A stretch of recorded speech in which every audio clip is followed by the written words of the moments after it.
The village in it with a map and a plan. No place too tiny for this determined man. Crossing the counties one by one, he'll see in every English corner a bit of history.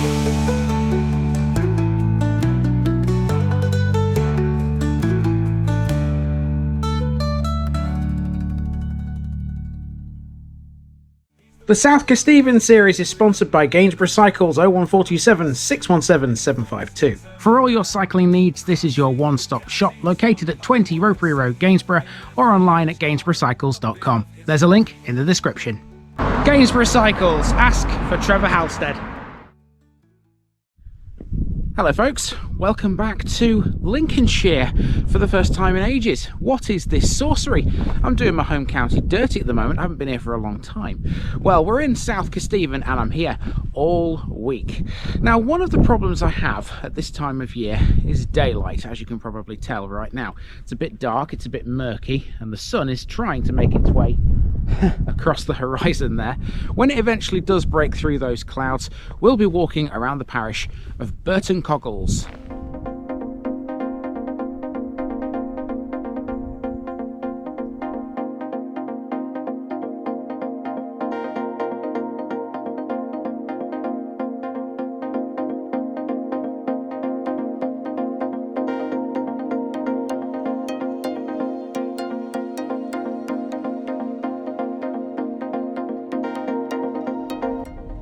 Hello South Kesteven and a happy new year to you all. It's been a while, not just for you South Kesteveners, but for Lincolnshire in general.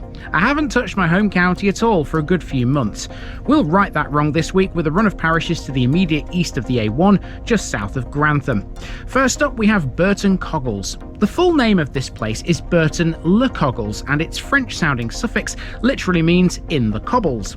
It's situated 7 miles south of Grantham between the B1176 and the East Coast Main Line. As Lincolnshire villages go, I'd describe this one as mid-sized. It has a few features of note, including its Grade 2 listed Anglican parish church dedicated to St Thomas a Becket. Interestingly, William Ayscough, the Trinity College educated brother of Hannah Ayscough and uncle of Isaac Newton, was the rector of the church in the 17th century. BURTON COGGLES also has a pub called the Chumley Arms and a small farm shop, which we'll be exploring. There's also a small village hall, but most other local services here are to be found down the road in Corby Glen.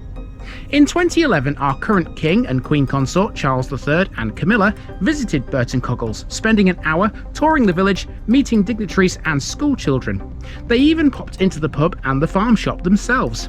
I say this, if BURTON COGGLES is good enough for them, then it's definitely good enough for TVI. Let's go for a wander in the footsteps of royalty, quite literally. We start our journey around BURTON COGGLES at the Christmas tree. Even though it was still dark at this point, this provided a nice bit of light. Decent effort as a tree goes too, I thought. It wasn't the only thing to be lit up in BURTON COGGLES at this hour. So too was the phone box, just a little further up the street.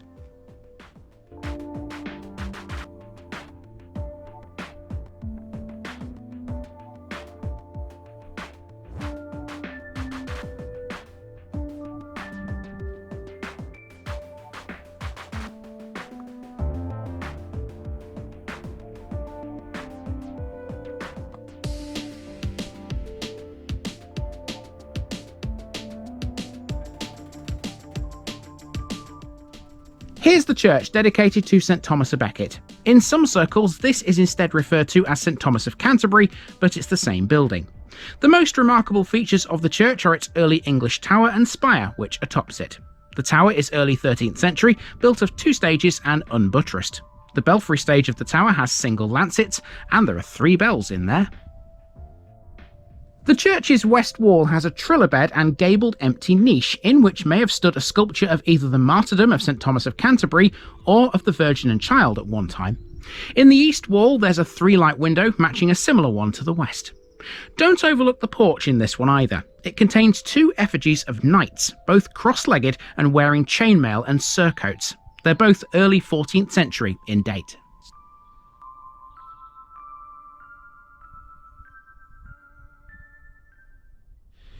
Now, as important as the church is here in Burton Coggles, as is a church to any village, arguably the most important building here is its pub, and it's behind me there. You can see the Chumley Arms on the left of your shot there. Now, this is just more than just a pub, actually. This is also something else as well.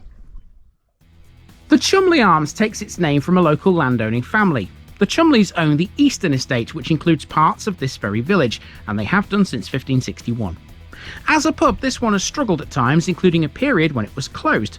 In 2009, John and Leslie Berry took over the tenancy, refurbished the pub and reopened it. 2 years later, they were welcoming royalty in the form of our current King and Queen consort, Charles III and Camilla Bowles.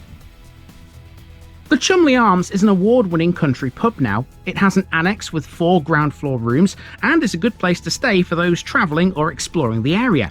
It's also become a community hub. Aside from pulling pints, it also has a shop which has been developed inside a converted barn and coal house which once belonged to the Eastern Estate. Let's have a look at that.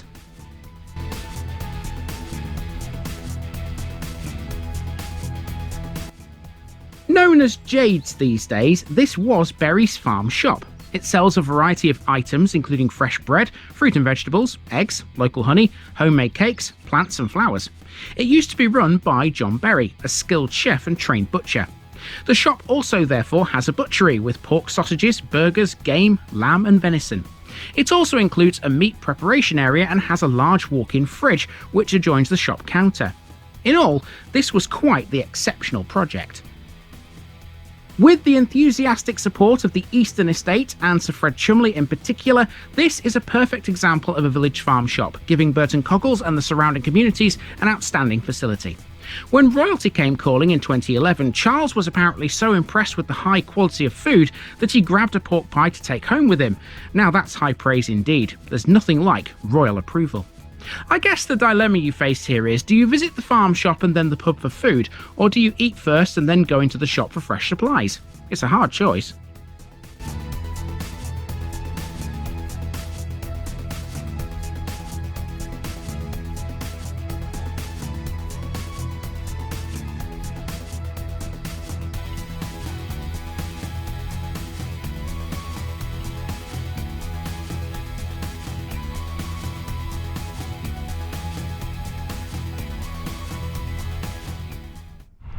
Now, if you live in Burton Coggles, it's not uncommon to hear a low rumbling noise in the background from time to time. Don't worry, you're not under attack, it's just the channel's favourite railway line instead, the East Coast Main Line, which you can see there from back lane. We're going to run sort of parallel to this for a short distance now and head towards the village hall.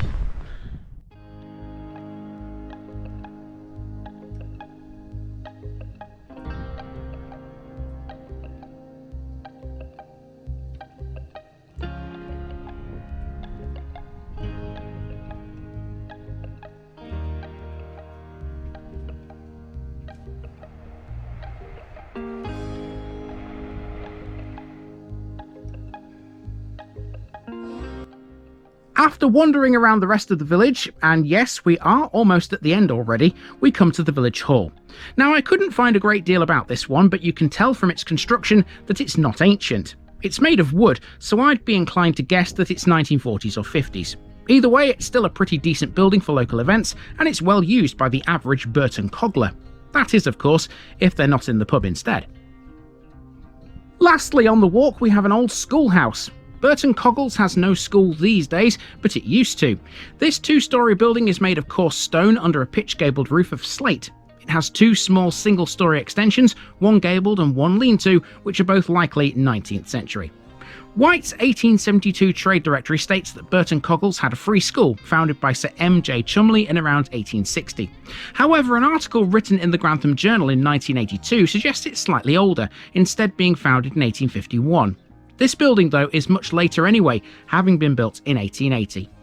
Whatever the case, 1982 was its closing year, and by the time it shut its doors for the last time, it had only 9 pupils on roll. And the schoolhouse is on the corner of Post Office Lane, which gets its name thanks to the building that's dead opposite it. There we have the former post office here in Burton Coggles, which is now a private house. And that's basically the walk.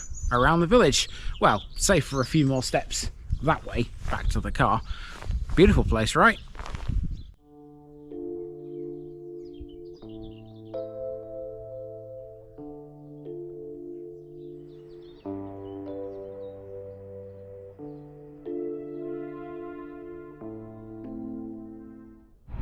Say something else that's beautiful as well, people. The sky right now. This is literally just a couple of paces away from where I began, and you can see now that the sun is breaking through the cloud over there. Red sky in the morning, shepherd's warning and all that. I say red sky in the morning looks fantastic. That will do us for the first of this week's episodes. Burton Coggles is a village that doesn't mind its out-of-the-way location. It gets on just fine, in fact, with its limited resources. Most of its residents, however, will often travel to our next village when they're after a shop. As good as Jade's is, the next place on our list can offer a lot more. Join me there tomorrow to see it.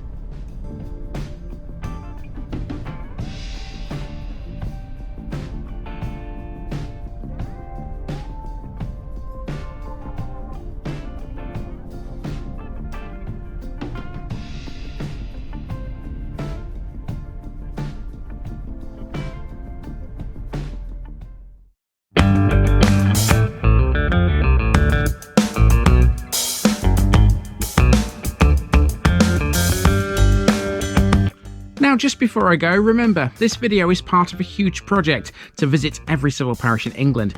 That's more than 10,000. These routes are pre-planned, and due to time constraints, I can't cover every detail or walk down every street. Please don't complain if this video missed something out. I pronounce names how I choose to. I am very aware that local dialect may vary, and I don't take kindly to criticism about this. You've been warned. It's impossible to know everything too. If this video was terrible, make your own. If you're a regular watcher of The Village Idiot, you're not the only one. If you've got a small business, why not use my videos to advertise it? Leave a comment below if you're interested. And finally, thanks for watching this episode, everybody. Give us a like and a subscribe if you've enjoyed this episode, and share it with your friends and relatives. It all helps to keep this mission going. Until next time, I've been Andy, also known as The Village Idiot, and I'm out.